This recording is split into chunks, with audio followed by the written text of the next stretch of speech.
Ekonene. So one of the things ile nilicheki jana ni kulikuwa na hii post ilikuwa imesetiwa na Cyprian ameandika KRA in collaboration with the Communications Authority of Kenya will from January 1st 2025 begin tracking all imported and locally assembled mobile phones by requiring manufacturers, importers, retailers, mobile network operators to upload IMEI numbers of devices assembled or imported after November 1st into a KRA portal for tax compliance monitoring. So pia kukakuwa na hiyo message ilikuwa now like a press release kutoka kwa Communications Authority of Kenya wakisema hizo vitu, so ikakuwa like local assemblers, all local device assemblies must upload the UIME, International Mobile Equipment Identity.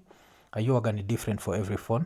Alafu importers pia lazima, retailers and wholesalers, alafu mobile network operators. This is where it gets super interesting because mobile network operators must ensure that they only connect devices to their network after verifying their tax compliance status through a whitelist database of compliant devices which will be provided by authority nini. So inamaanisha ukikuwa na phone yako kama ibai kutoka kwa majuu hautaweza kuiregister hapa Kenya unless nini. So itakuwa interesting kujua like what happens with the Kenyans from the diaspora wakikuja Kenya.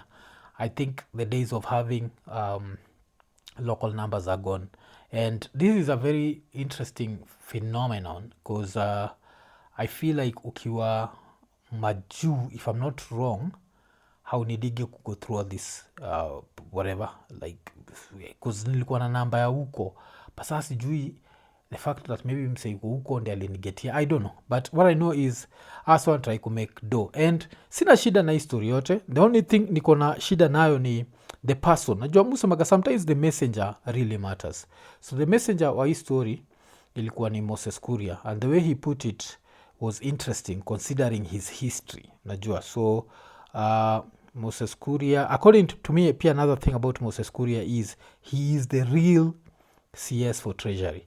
Mbadi is a flower girl. That's according to me. I might be wrong, but to me the CS wa Treasury ni Moses Kuria. So Moses Kuria aliandika now you know kulipa ushuru ni kujitegemea, then akabaki ameseti hiyo press release ya Communications Authority of Kenya. But this is the same guy. The reason why Musa Maga have a problem with the messenger is this is the same guy who last year, April 7th, 2023, kulikuwa na exclusive Moses Kuria, KRA chairman, bagged millions in ghost stadium projects. Where did this money for ghost stadiums come from? This was taxpayers' money. How many phones in taxes do you have to sell for you to make over 250 million that Umse alibaki amebag through his ghost stadium? How many phones do you have to sell to get that? You see, those are a lot of phones. So these people can't be here telling us vile tuna need kulipa taxes and then in the same breath stealing our taxes. But that's a story for another day. Saizi nataka tubonge juu ya kabuda. Kuna kabuda fulani kanaitwa Kimani Ngunjiri, and Kimani Ngunjiri, like the first time ile niliwahi sikia juu yake ilikuwa time fulani hapo alikuwa take offense with something that Uhuru said. So this was back in the days when it was just before the elections. Kuna vile Uhuru alienda pamemuita aliita watu washenzi, alafu Kimani Ngunjiri akabaki ametafuta wase wake, and they were protesting in the streets wakiimba washenzi msilale lale lale, washenzi msilale bado mapambano. So chikipia si tulitumia tukisema majenzi msilale, but yeah, so this was how many years ago? This was in 2019. Ilikuwa ile time Uhuru na Ruto hiyo rift ilianza kuonekana, and now people started aligning themselves politically because walikuwa najua that Uhuru hata support Ruto, and kila mtu akabaki amehepa Uhuru basically. So yeah, wacha to go back to this was 8th of January 2019.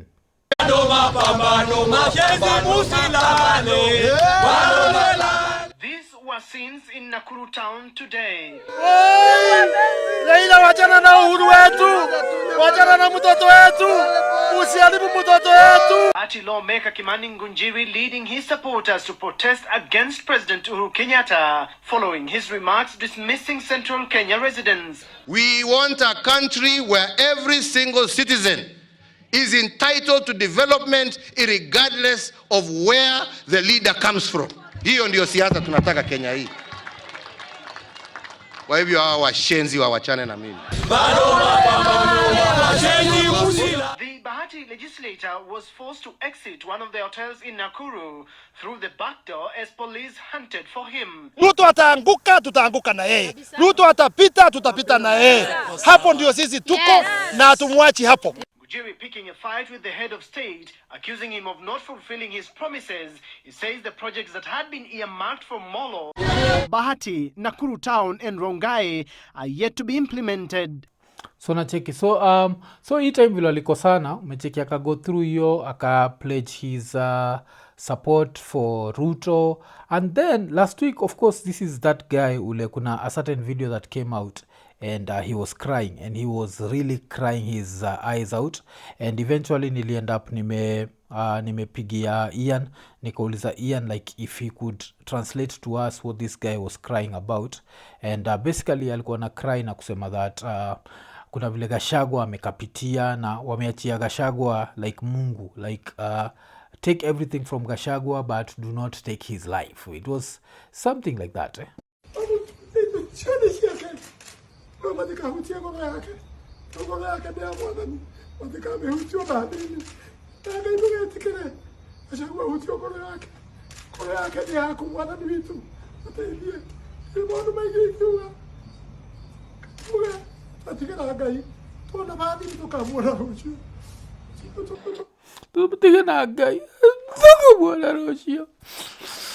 Okay, so alibaki ameishia Radio Maisha, and they had to ask him about why he wept, because unajua Bible ya Kenya hatuwezi change. Bible ya Kenya tayari tunajua gani Ruto wept. History zingine zinataka kuanza kumwuza Ngunjiri wept, hata it does not make sense. Jesus wept, Ruto wept. Nacheki, Jesus wept, Nabii wept. History ya Ngunjiri wept hatukuwa tunataka kujua. So alikuwa anasema alishia hiyo siku when the president deputy president alibaki ameenda hosi, yeye pia alibaki walikuwa pamoja for some time. And then anatuambia kuwa somehow according to him he thinks that the deputy president could have starred in hii show ilikuwa inaitwa Naked and Afraid. Kuna show fulani inakuwaga ya States inaitangwa Naked and Afraid, na according to Buddha kuna vile the deputy president could have starred in that one. How? So mimi nikashindwa, where is this guy? Why? Tumekuwa na yeye. Just few minutes nikiwasawaza nikaambio amepelekwa hospitali Karen wakikonywa. So I just drove very fast.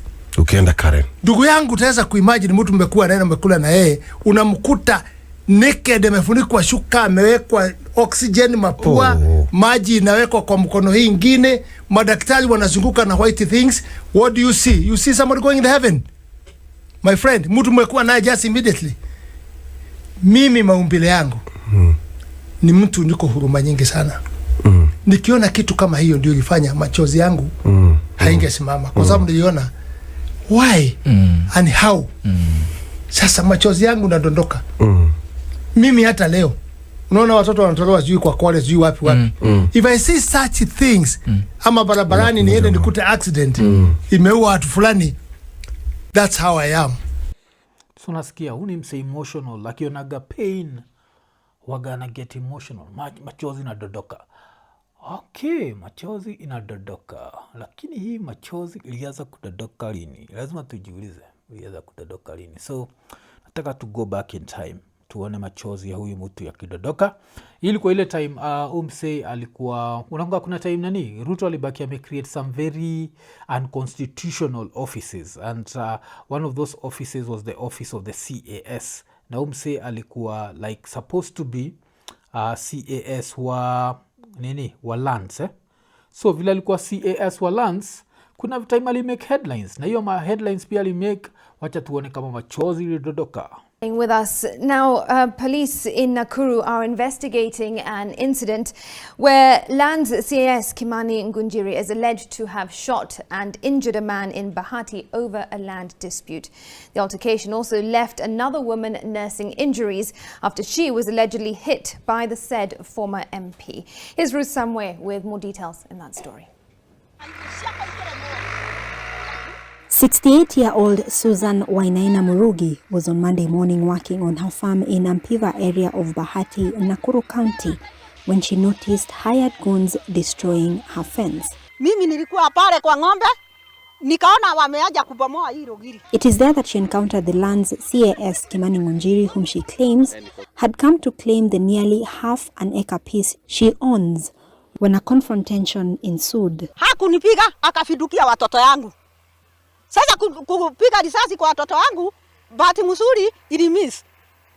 Wakati aliona hakupiga mtu na risasi, alichukua miti akagonga hiyo msichana wangu. Nilipokutana na yeye akanichukulia mti. Kunichukulia mti na mimi nikachukua mkono hivi. Nilipojikinga akanigonga, ndio nilipata mkono nikaanguka chini. Mimi nikaamuka, kuamuka nikaona sasa ameanza kufiatua marisasi. Ngunjiri. So macheki, so ndio Buda alikuwa anatuambia vile akiona damu, akiona kitu yote anakuaga, anaget emotional, machozi yanadodoka. So na shida hii machozi ilianza kudodoka lini.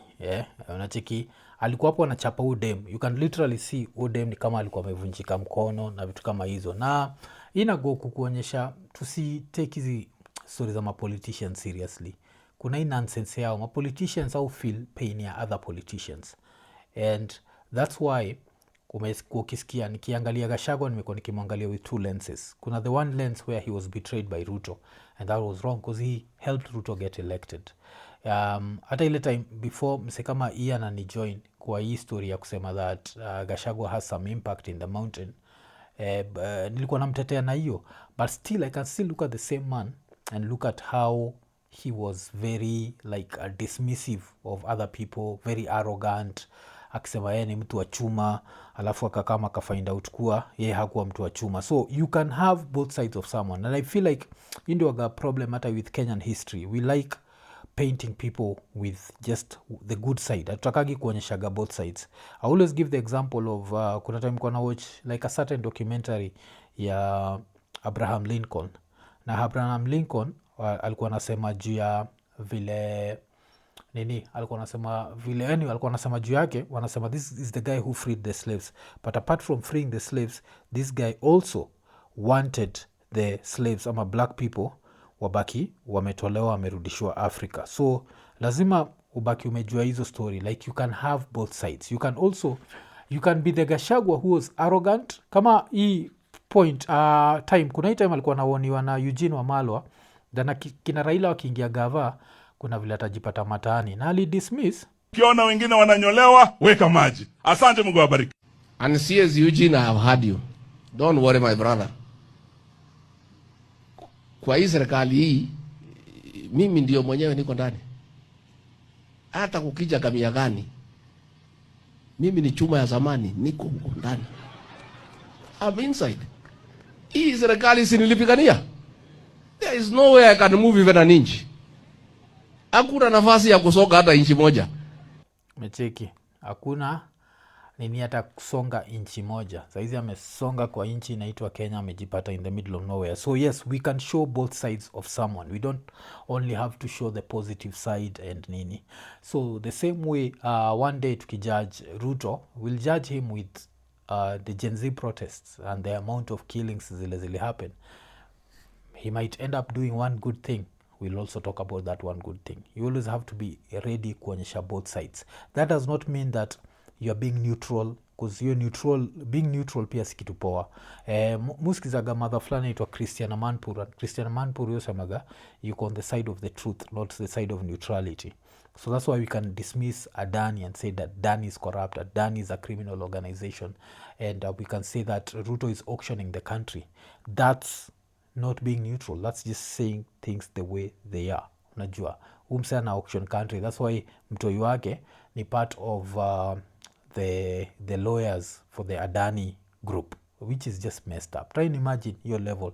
This would never happen in any decent country, in any civilized country. Let me even use civilized, where a president's son works for a law firm, and that for a company that's doing business with the government, and not just doing business with the government, but doing 30-year business with the government. So yeah, we have that. So Ngunjiri, machozi yaendelee kudodoka, tujali but nini before nimalize hizi story wacha nicheki one of the positive things ile niliona ni kuna vile of course waswali ni watch jana nilikuwa nimekasirika sana na story ya watu kutry kuchange the constitution and kutry kujipatia 7 years but kitu moja nimefurahia kuna mse anaitwa the Kiambu Senator Karungo Thangwa is like he's decided to do ile kitu ya if it's good for the goose then it's good for the gander ama whatever however they say it and that's good to see. So vile mafala wamekuwa kisema wanataka 7 years umse alibaki ametokea akasema they need to get 4 years and he tried to justify. After opposing the 7-year term, I have now proposed a different amendment to that issue. And what is my amendment? I'm proposing a 4-year term limit. 4 years, yes. Therefore, I'm moving an amendment that proposes a 4-year term limit for the president, members of parliament, senators, governors, and members of county assemblies. Karugo opposing the Cherargei proposals before the Senate Committee on Justice, Legal Affairs and Human Rights. Mecheki. So Karungo Thangwa, mani Thangwa, Budajo, asante. At least you are calming us down. Let's counter that. Let's counter the nonsense of 7 years with 4 years. If you cannot achieve something in 5 years, you can't achieve it in 7 years. There is no rocket science behind this EV2. Yes. Jana nilikuwa nimekasirika mpaka nilikuwa nasema Uhuru had 4 years and 5 years and what I meant was Uhuru alikuwa na 4 years 5 months. Yes, and he gave up his 7 months. Nilikuwa nasema he gave up 7 years. No, he gave up 7 months. So his first term was 4 years and 5 months. Then his second term ilikuwa 5 years.